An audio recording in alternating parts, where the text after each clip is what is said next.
اعوذ باللہ من الشیطان الرجیم بسم اللہ الرحمن الرحیم الحمد للہ رب العالمین والصلاة والسلام علی رسولہ النبی الکریم۔ آج میں چاہوں گی کہ اپنی بیٹی کی شادی سے متعلق چند چیزیں آپ کے ساتھ شیئر کروں۔ ایک حدیث کے مطابق جب کسی ایسے نوجوان کا رشتہ آئے کہ جس کے دین اور اخلاق سے تم مطمئن ہو تو نہ کرو، ورنہ زمین میں فساد ہوگا۔ اسی چیز کو مد نظر رکھتے ہوئے جب میری بیٹی کا رشتہ آیا تو ہم نے بچے کے دین اور اخلاق کو سامنے رکھتے ہوئے فوراً ہی فیصلہ کر لیا۔ حالانکہ اس وقت اس کی کوئی جاب بھی نہیں تھی، لیکن جب سیکنڈ لاسٹ سیمسٹر کا امتحان دیا اور آخری سیمسٹر اس کا جنوری میں شروع ہو رہا تھا، اس میں یہ ہوا کہ جس دن نکاح ہوا اس دن اس کو کال آئی اور نکاح کے 2 دن بعد اس نے ایک انٹرویو دیا اور ساتھ ہی اس کی جاب بھی ہو گئی۔ اب یہ کہ دوپہر 12 بجے سے رات 8 بجے تک جاب پہ جائے گا اور صبح میں اپنا آخری سیمسٹر جو ہے وہ پورا کرے گا۔ تو میں نے تو یہ بھی کہا کہ آپ اس کی فکر نہیں کریں، مریم آپ کو بالکل تنگ نہیں کرے گی، کوئی مطالبہ نہیں کرے گی، اور میں نے مریم سے بھی کہا کہ تم نے بالکل پریشان نہیں کرنا کسی بھی چیز کے لیے، اور اس کو یکسوئی کے ساتھ پڑھنے دینا ہے۔ اور میں نے کہا کہ آپ دیکھ لیں، اگر آپ سمجھتے ہیں کہ پڑھائی اور جاب دونوں ساتھ چل سکتی تو پڑھیں، اگر نہیں چل سکتی تو پہلے آپ اپنی اسٹڈیز کو کمپلیٹ کر لیں، اس کے بعد آپ اپنی جاب دیکھ لیں، کیونکہ رزق جو ہے وہ اللہ کے ذمہ ہے۔ انسان جب مال اور دین میں سے 2 کا انتخاب کرے تو میں سمجھتی ہوں کہ دین کا انتخاب کرنا چاہیے، کیونکہ دین کے ساتھ مال تو مل جائے گا لیکن مال کے ساتھ دین کا آنا اس کی کوئی گارنٹی نہیں۔ نبی صلی اللہ علیہ وسلم نے فرمایا کہ 4 چیزیں خوش قسمتی کی علامت ہیں: نیک بیوی، کھلا گھر، نیک ہمسایہ، اچھی سواری۔ اور 4 چیزیں بدبختی کی علامت ہیں: بری بیوی، برا ہمسایہ، بری سواری اور تنگ گھر۔ عورت سے 4 چیزوں کے پیش نظر نکاح کیا جاتا ہے: اس کے مال و دولت کی وجہ سے، حسب نسب کی وجہ سے، یا خوبصورتی کی وجہ سے، یا اس کی دینداری کی وجہ سے۔ اے انسان تیرے ہاتھ خاک آلود ہو، دیندار عورت سے نکاح کرنے میں کامیابی حاصل کرو۔ ہمیں سوچنا چاہیے کہ آخر اللہ کے رسول صلی اللہ علیہ وسلم نے دینداری ہی کو کیوں دیکھا اور کیوں معیار بنایا؟ آپ نے فرمایا مسلمانوں میں غریب لوگ مالداروں سے 500 سال پہلے بہشت میں جائیں گے۔ آپ نے فرمایا ہر امت کے لیے ایک فتنہ ہوتا ہے، میری امت کا فتنہ مال ہے۔ پھر اسی طرح برادری اور خاندان کو دیکھا جاتا ہے کہ کیا ذات ہے۔ یقین مانی مجھے ابھی تک یہ پوچھنے کا یاد ہی نہیں رہا کہ ان کی ذات کیا ہے۔ کسی نے جب مجھ سے پوچھا کہ ان کی ذات کیا تو پھر مجھے خیال اچھا میں پوچھوں گی، اور میں جب سوچتی میں پھر بھول جاتی تھی، اور ابھی تک بھولی ہوئی ہوں، کیونکہ یہ ذات اور برادری ہے جو صرف پہچان ہے انسان کی۔ اس سے بڑی پہچان جو ہے وہ اس کی دینداری اور اخلاق ہے۔ اور سب آدم سے اور آدم مٹی سے بنائے گئے، اس لیے کوئی کتنی بھی بڑی ذات سے ہو اصل تو سب کی ایک ہے۔ پھر اسی طرح حسن و جمال یہ بھی اللہ کی دین ہے۔ ہر ایک کو اللہ نے پیدا کیا اور اپنی مرضی سے بنایا، کسی پر بھی اعتراض کی کوئی گنجائش نہیں۔ اللہ جیسے چاہتا ہے صورتیں پیدا کرتا ہے، لیکن اللہ کے نزدیک جو عزت والا ہے وہ تقویٰ والا ہے۔ پھر ایک اچھے ساتھی کے لیے دعا بھی کرنی چاہیے، استخارہ کرنا چاہیے، چھان بین یا معلومات لینی چاہیے، اور اگر پہلے سے معلوم ہو اخلاق اور کردار کا تو مزید تجسس اور پیچھا نہیں کرنا چاہیے، کیونکہ کوئی بھی انسان فرشتہ نہیں ہوتا، دنیا میں فرشتوں کی تلاش محال ہے۔ اور اچھے ساتھی کے لیے جو دعائیں ہیں اس میں ایک تو یہ قرآنی دعا ہے اور دوسری حضرت موسیٰ علیہ السلام کی رب انی لما انزلت الی من خیر فقیر۔ پھر استخارہ ہے، اور استخارہ سے کوئی غیب کی خبر نہیں پتہ چلتی۔ استخارہ جو ہے وہ اللہ تعالیٰ سے ایک مشورہ ہے کہ اللہ تعالیٰ اگر یہ کام اچھا ہے تو ہمارے لیے آسان کر دے، اور اگر اچھا نہیں تو ہم سے پھیر دے۔ اس میں دعا استخارہ بھی دی گئی ہے CD میں، تاکہ لوگ اگر اسے دیکھیں تو آئندہ اپنے استعمال میں لا سکیں۔ پھر اس میں یہ ہے کہ عموماً جب رشتے کیے جاتے ہیں تو لوگ بہت آرٹیفیشل باتیں کرتے ہیں، جھوٹ سے کام لیتے ہیں، یا یہ کہ لوگوں کے اندر بگاڑ پیدا کرتے ہیں، تو اس سے بھی بچنا چاہیے۔ مشورہ صرف اس سے کرنا چاہیے جو آپ کو صحیح مشورہ دے، اور صرف اس تک بات پہنچائیں جس نے آپ سے مشورہ لیا ہے۔ یہ نہیں کہ آپ irrelevant شخص سے پوچھا، پھر اس نے ایسی باتیں آپ کو بتائی اور پھر ان باتوں کو کھولنا شروع کر دیا، اور رشتہ لیتے لیتے لوگوں کو آپس میں لڑا کے اور فساد ڈال دیا۔ یہ عموماً جو ہمارے ہاں دیکھا جاتا ہے وہ درست نہیں۔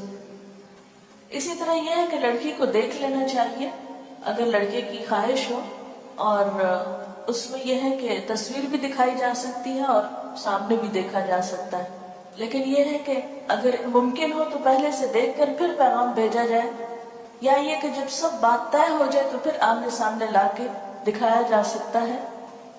آپ صلی اللہ علیہ وسلم کو حضرت عائشہ کو دکھایا گیا تھا خواب میں۔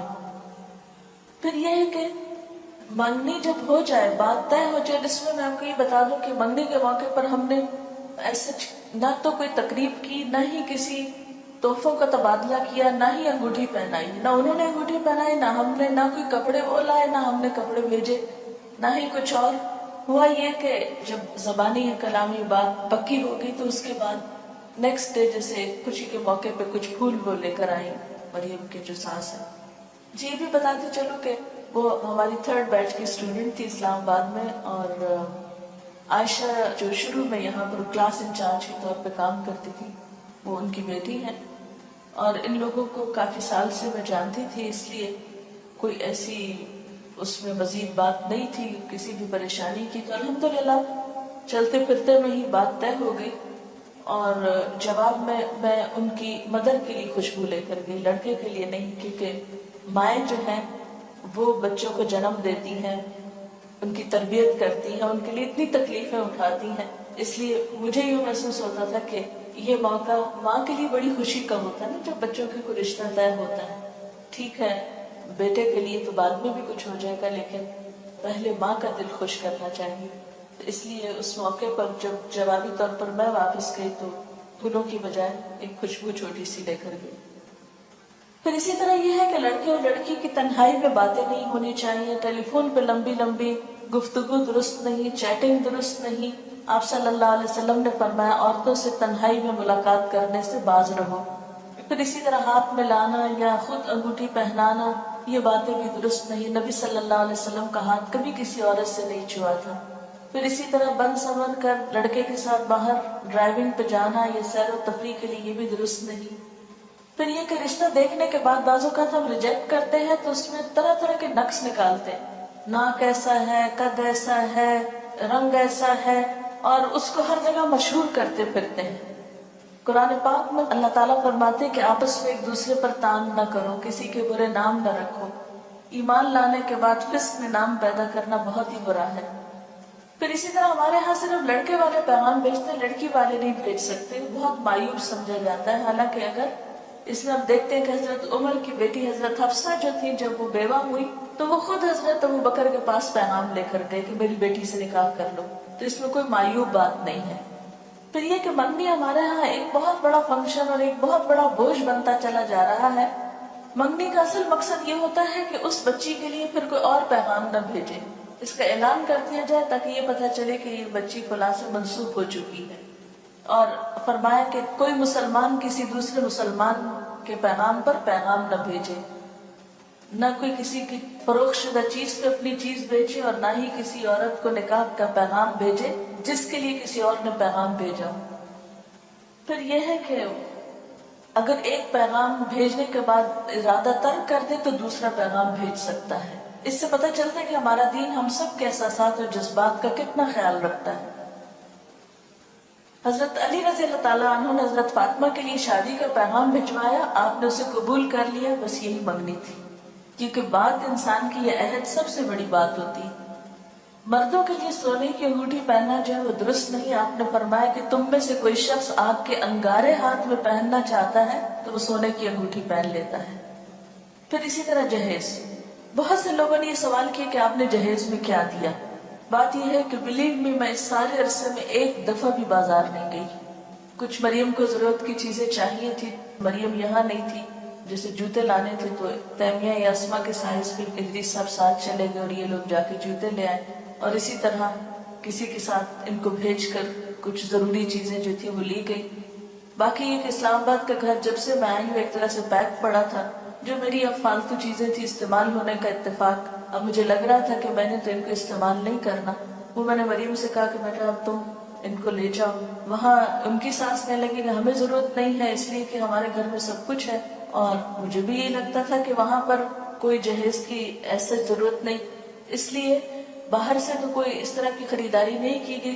کچھ چیزیں جو گھروں میں عام طور پر کچھ نہ کچھ رکھا ہوتا ہے اس کو میں نے نکال کر گھر صاف کر دیا. تو جب وہ کہتے ہیں کہ یہ ہم کس طرح سنبھالیں، تو میں کہتے ہیں یہ آپ مجھ پر احسان کریں گے اگر میرے سے یہ چیزیں جو ہے ہٹ جائیں تاکہ میں یہاں آؤں تو مجھے اب سب کچھ خالی خالی صاف ستھرا نظر آئے کہ میں اپنا کام زیادہ بہتر طور پہ کر سکوں. تو الحمدللہ ایسا کوئی فرنیچر نہیں، کوئی کچھ نہیں، بلکہ اس کی جو بڑی نند ہے عائشہ، انہوں نے ان کا جو بیڈ روم ہے اس کا فرنیچر لیا، اور اسی طرح چھوٹی موٹی چیزیں، کچھ گفٹ تھے رشتہ داروں کی طرف سے، تو اس میں کام چل گیا. لیکن کوئی ایسی تیاری اس طرح کی لمبی چوڑی شاپنگ یا وہ چیزیں نہیں تھی. جہیز میں عام طور پر یہ ہے کہ قرض لیا جاتا ہے اور اس کی کمائی کے لیے آدمی لوگ جو ہیں وہ رشوت وغیرہ لینے پہ مجبور ہوتے ہیں. بعض اوقات کم چیزیں لانے پہ لڑکی کو تانے دیے جاتے ہیں، اور اسراف اور دکھاوا بھی اس میں بہت ہوتا ہے. تو اس میں یہ تھا کہ انسان ضرورت کی چیز تو اپنے لیے استعمال کرتا ہے، دکھاوے کو معلوم نہیں اس میں دوسروں کو بتانے کی کیا ضرورت ہے. ایک عالمی ادارے کی رپورٹ کے مطابق پاکستان میں 1 کروڑ سے زائد لڑکیاں شادی کے انتظار میں ہیں. 40 لاکھ لڑکیاں ایسی ہیں جن کی شادی کی عمر بھی گزر گئی ہے. اور اس میں ایک بہت بڑی وجہ کیا ہے؟ جہیز کا نہ ہونا، یہ جہیز کا سٹینڈرڈ کے مطابق نہ ہونا. شادی کس کے ساتھ ہوتی ہے؟ لڑکی کے ساتھ یا جہیز کے ساتھ؟ آدم کے بیٹے کے پاس 2 وادیاں مال و دولت سے بھری ہو تو وہ تیسری کے لیے خواہش کرے گا. حضرت علی کہتے ہیں کہ حضور صلی اللہ علیہ وسلم نے حضرت فاطمہ کو جہیز میں 1 چادر، 1 مشکیزہ اور 1 چمڑے کا تکیہ دیا تھا جس میں اسخر کی گھاس بھری ہوئی تھی. حضرت اسما کہتی ہے کہ فاطمہ جب رخصت کر کے حضرت علی کے ہاں بھیجی گئی تو ہم نے ان کے گھر میں اس کے سوا کچھ نہ پایا کہ وہاں ریت بچھی ہوئی تھی، 1 تکیہ تھا جو کھجور کی چھال سے بھرا ہوا تھا، 1 گھڑا اور 1 پانی پینے کا پیالہ تھا. کیونکہ ہماری طرح کا مروجہ جہیز نہیں تھا، انتہائی ضرورت کی چیزیں تھی. سنت میں جہیز کی کوئی حیثیت نہیں. اور حضرت علی کے لیے وہ چیزیں بھیجنا بھی کس لیے تھا کہ آپ حضرت علی کی بھی کفالت کرتے تھے. گھر کی ضروریات کا انتظام کرنا لڑکی کے والدین کی نہیں، خود لڑکے کی ذمہ داری ہے. اس موقع پر لڑکے کو الٹا مہر دینا ہوتا ہے، اور اس کے لیے بھی ہم نے کوئی ایسی قرارداد طے نہیں کی کہ کتنا ہوگا اور کیا ہوگا. اور انہوں نے پوچھا بھی ہم سے کہ آپ کے ہاں کیا ہوتا ہے. ہم نے کہا ہمارے یہاں کچھ بھی نہیں ہوتا، جو آپ کرنا چاہیں آپ خوشی سے کر سکتے ہیں. عموماً جہیز اس لیے دیا جاتا ہے کہ لڑکی کو وراثت میں حصہ نہ دینا ہو، جبکہ وراثت میں حصہ دینا فرض میں ہے اور جہیز دینا نہ نفل ہے نہ سنت ہے. یہ ویسے اپنی خوشی کی بات ہے، تحفے کے طور پر کچھ بھی آپ دینا چاہیں یا گھر صاف کرنے کے لیے تو وہ دے سکتے ہیں.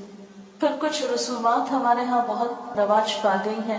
شادی سے کچھ ہفتے پہلے یا اس کے بعد تاریخ مقرر کرنے کی جو رسم ہوتی ہے، پھر اسی طرح یہ ہے کہ وقت بھی ضائع ہوتا ہے، پیسوں کی بھی ناقدری، عبادات میں کوتاہی.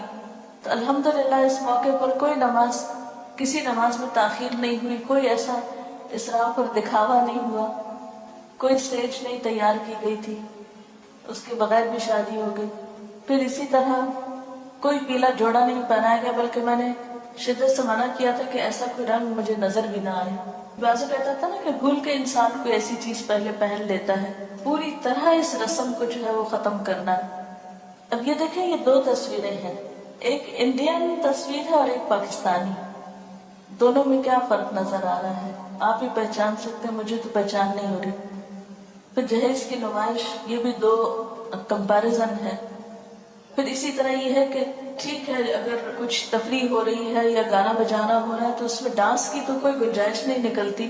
نبی صلی اللہ علیہ وسلم نے فرمایا جس گھر میں گھنگرو اور گھنٹے ہوں اس میں رحمت کے فرشتے داخل نہیں ہوتے، نہ ہی فرشتے ان لوگوں کے ساتھ رہتے ہیں جو گھنٹے استعمال کرتے ہیں.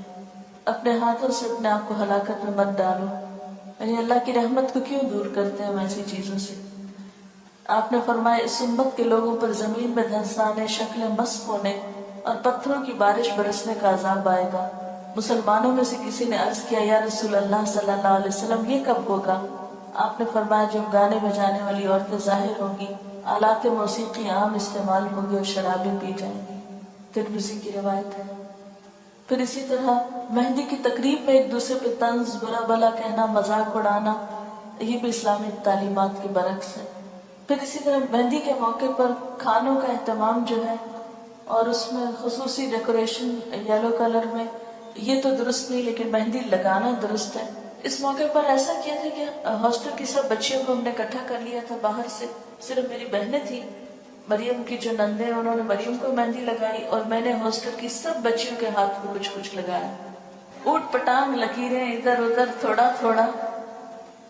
ایک بات بتانا میں بھول گئی کہ مریم جو کہ وہاں تھی تو میں نے کہا کہ کچھ کام تم شروع کرو، فارغ نہیں بیٹھو، تو کلاس نے اسماء الحسنہ نہیں ابھی پڑھے تھے، 2 کلاسز اس وقت وہاں چل رہی ہیں، ایک تعلیم القرآن کورس کی اور ایک دوسری، تو اس نے ان کو اسماء الحسنہ سکھانے شروع کی، جیسے اسماء یہاں پر یہ صورتوں کے نام وغیرہ سکھاتی۔ تو جو آخری دن تھا، یعنی شادی کا جو دن تھا، نکاح کا دن، اس دن اس کا بس صرف ٹائم ٹیبل تھوڑا تبدیل کیا تھا کہ صبح اس کی کلاس تھی، لیکن یہ کہ اس دن بھی اس نے پڑھایا۔ پھر اسی طرح یہ کہ کھانوں میں بہت زیادہ اسراف ہوتا ہے۔ قرآن پاک میں اللہ تعالیٰ فرماتے وَلَا تُبَذِّرْ تَبْذِيرًا إِنَّ الْمُبَذِّرِينَ كَانُوا إِخْوَانَ الشَّيَاطِينِ وَكَانَ الشَّيْطَانُ لِرَبِّهِ كَفُورًا۔ فضول خرچی نہ کرو، فضول خرچ لوگ شیطان کے بھائی ہیں اور شیطان اپنے رب کا ناشکرا ہے۔ یعنی پیسے کا ضیاع محض دکھاوے میں اور اسراف میں، یہ شیطان کو خوش کرنے والی بات ہے، رحمان کو نہیں۔ اور اس میں اب ضرور آپ کو انتظار ہوگا کہ مریم نے پہنا کیا تھا۔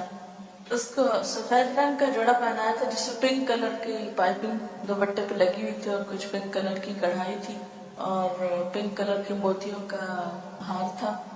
یہ شادی کے موقع پر جو فنکشن تھا اس میں پہنایا تھا۔ اس کے بعد یہ ہوا کہ جب نکاح ہوا، تقریب ختم ہوئی، دعا ہوئی اور اس کے بعد یہ لوگ چلے گئے واپس۔ بعد میں جو ہمارے مہمان تھے انہوں نے کچھ کھانا کھایا اور اس میں یہ تھا کہ جو ہاسٹل کی بچیاں تھیں ان کو ہم نے کھانے میں شریک کیا۔ باہر سے ایسا ہم نے کھانے کے لیے لوگوں کو نہیں بلایا تھا، رشتہ داروں کو تو obviously سب جمع تھے، ان کو کھانا کھانا تھا، کچھ دوست بھی، لیکن باقاعدہ اس طرح کی تقریب نہیں تھی یا کھانے کے انویٹیشن جس طرح عموماً دیے جاتے ہیں وہ نہیں تھے۔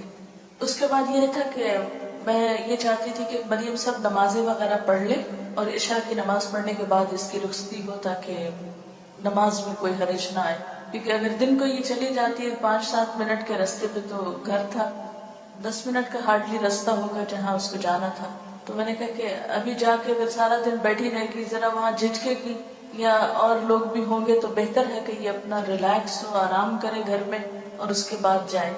یہاں ایک بات بتاؤں کہ اس موقع پہ مریم نے کوئی ناخن نہیں بڑھائے اور نہ ہی ناخنوں کے اوپر کوئی خاص چیز ایسی لگائی۔ اس کے بعد یہ تھا کہ رات کو اس کو دوبارہ پھر جب بھجوانا تھا اس کے لیے تیار کیا گیا تھا، تو اس موقع پر اس کو گولڈ پہنایا، اور چونکہ اب وہ اپنے شوہر کے لیے تیار ہو رہی تھی، نمائش کے لیے نہیں، تو میری چوڑیاں جو کہ میرا سائز اب ہیوی ہو گیا ہے، تو میری ہی چوڑیاں کچھ رکھی ہوئی تھی کیونکہ مجھے تو بازار جانے کا اور کچھ بنوانے کا موقع نہیں تھا، تو ان کو میں نے اس کو دیا۔ اسی طرح میری اپنی کچھ جیولری پڑی ہوئی تھی، کچھ اس کے لیے گفٹ وغیرہ تھے، تو وہ اس کو پہنا کے اس کے ساتھ یہ تھا کہ رخصت کیا۔ اس میں یہ تھا کہ کسی خاص بیوٹی پارلر سے نہ کسی کو بلایا اور نہ ہی وہ کسی بیوٹی پارلر میں گئی اور نہ ہی اس کے لیے کوئی بہت اہتمام تھا۔ یہاں یسرا اور ایک آمنہ، ان کی مدر میری اسٹوڈنٹ ہے فرسٹ بیچ کی، تو دن میں انہوں نے اس کو تیار کیا تھا، شام میں میری ایک اور لسنر ہے، وہ بہت عرصے سے میرے پیچھے تھی کہ میں نے کچھ آپ کے لیے کرنا ہے، تو مجھے کسی نے کہا کہ وہ بہت اچھی دلہن تیار کر لیتی ہیں، تو میں نے کہا کہ ٹھیک ہے آپ انہیں کو بلا لیں، تو شام کے وقت انہوں نے اس کو تیار کیا۔ شام کے وقت اور کچھ لوگ نہیں تھے، صرف میرے بہن بھائی تھے اور میرے سسرال کے سب لوگ تھے، اور اس میں جو ٹائم تھا کہ 8:30 بجے رخصت کرنا ہے، اور جب یہ لوگ پہنچے لینے کے لیے اس وقت پھر کوئی خاص ہنگامہ نہیں ہوا۔ مریم سے میں نے کہا خود چلو، اور خود چل کے خیر گاڑی تک پہنچی، اس کو بٹھایا، کوئی رونا دھونا نہیں، کوئی چیخنا چلانا ہے، ہنگامہ نہیں، کوئی مصنوعی قسم کے آنسو نہیں، کچھ نہیں، لیکن دل میرا جو تھا بہت ہی، جسے کہتے ہیں نا کہ جسم کا ایک ٹکڑا انسان الگ کرتا ہے، کہ حالانکہ مجھے پتہ ہے پھر ملے گی یہ سب، لیکن ایک ان نون کی سی میرے اندر اداسی تھی، یا ایک جیسے ایک محبت، یہ خون کا رشتہ ہوتا ہے، وہ ایک طبعی سی چیز ہے، لیکن الحمدللہ نارملی ان کو رخصت کیا، اور اس موقع پہ میں نے دعا پڑھی، استودعکم اللہ دینکم و امانتکم و خواتیم عملکم، اور ان کو بھجوا دیا۔ اور جو سب سے مشکل پارٹ تھا وہ یہ تھا کہ میں اپنے داماد سے حجاب کیسے اتاروں. مجھے اس قدر شرم آ رہی تھی، اس قدر شرم، کیونکہ اس دن تو میں نے خیر اتارا نہیں، وہ باہر ہی تھا بیچارہ، اندر تک نہیں آیا. لیکن اگلے دن جب صبح میں مریم ساتھ آئی تو مجھے یہ تھا کہ اب میں کیا کروں. میں چادر لی تھی، تھوڑا سا نیچے کیا، پھر تھوڑا سا، پھر تھوڑا سا.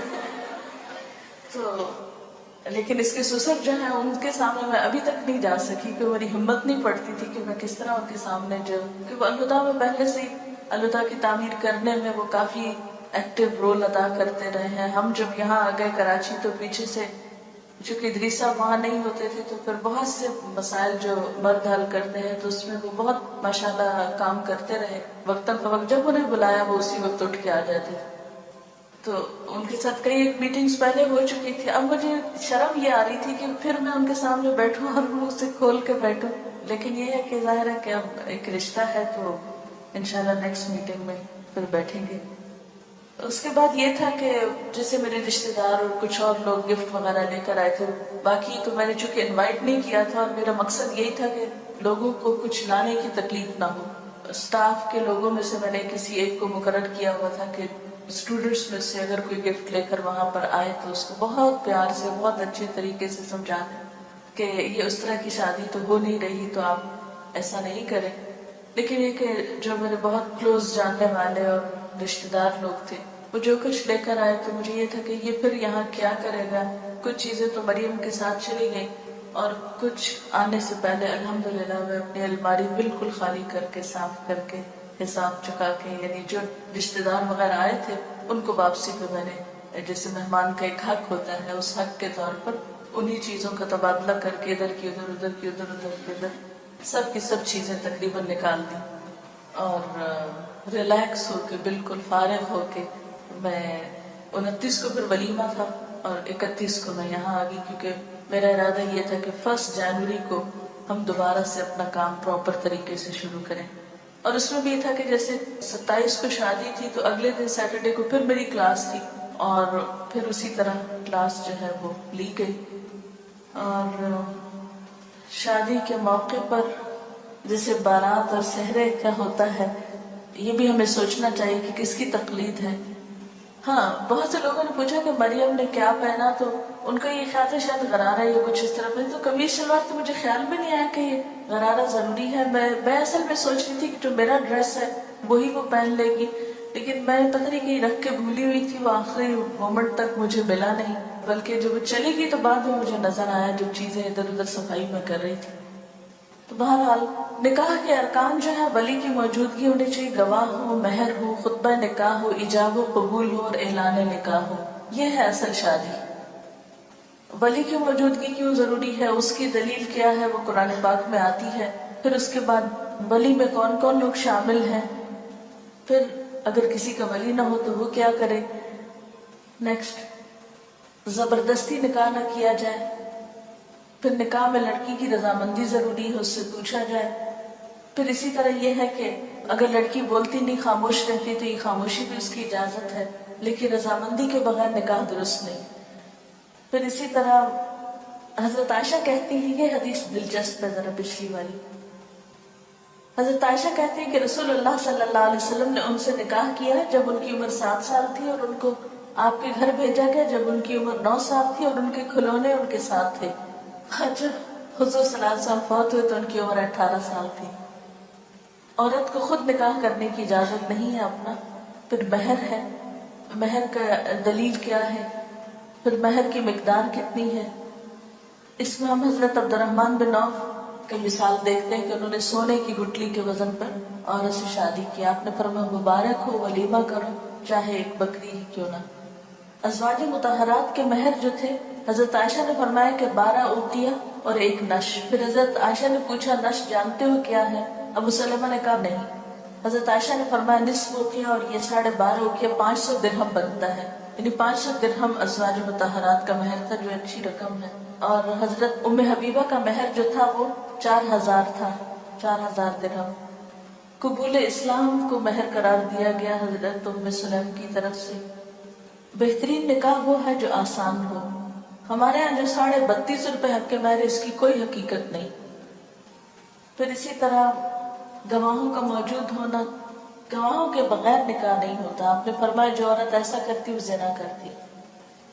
خطبہ نکاح میں ہم دیکھتے ہیں کہ 3 آیات میں 4 دفعہ تقویٰ کا حکم ہے کہ اللہ سے ڈرو تو زندگی اچھی گزرے گی. پھر ایجاب و قبول ہوتا ہے.